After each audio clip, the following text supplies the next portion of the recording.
brief video on the Upwork questions. And what I mean by that, sometimes when you apply to jobs, the client will put additional questions that you must answer.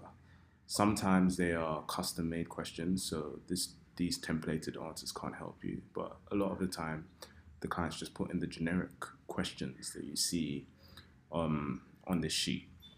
Mostly like to tell me about your recent experience, tell me about how you deal with metrics, tell me about a time you've had a difficult challenge with a customer, questions like that. And essentially this template that will share with you, just give you templated answers. Of course, you kind of want to semi-personalize them when you're applying, but this can definitely help you out. So do you have suggestions to make this project run successfully? That kind of stuff. Why do you think you're a good fit? And these are just generic answers, guys. So the most common ones are tell me about your recent experience.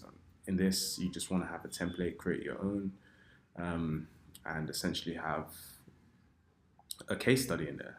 Tell about recent experience. You've worked for a company just like yours, that kind of thing. Another popular one is metrics, the metrics one. How to use metrics, and as you can see, you can just take what you like and adapt this. Tone of voice is another common one. And again, here's a template. Difficult conversations with customers, this is another common one. But I just wanted to show you this example here. As you can see, this person has a lot. Oh yes, any certifications related to this project. So for my Google Ads client, I'll just put, I have all relevant Google Ads certifications, all relevant certificates, that kind of stuff. Again, describe your recent experience. What time zone do you operate? This is obviously a personalized. Are you available to be part of the team? You would have to answer that manually. There's no template. We need effective reporting on both consolidated level as well as an individual location. What approach would you use for this? So you would actually have to answer that personally. You could use GPT or you could just answer it yourself. You don't have access to make website edits. How do you manage relationships like this? So yeah, some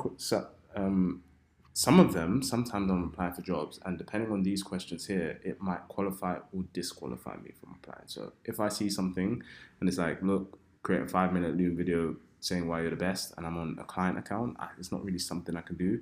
Depending on the job for me, I will apply for it, because obviously if you have to hop on a Loom and talk about yourself, then perhaps you need to get ready, perhaps it's going to take a lot more energy for the application. So I'm just like, I'm already paying $3 to apply, and now you're requesting my time.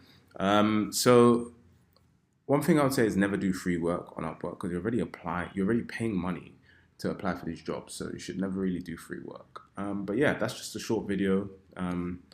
I'll put like this document or a similar document so you can download and use. And yeah, that's it.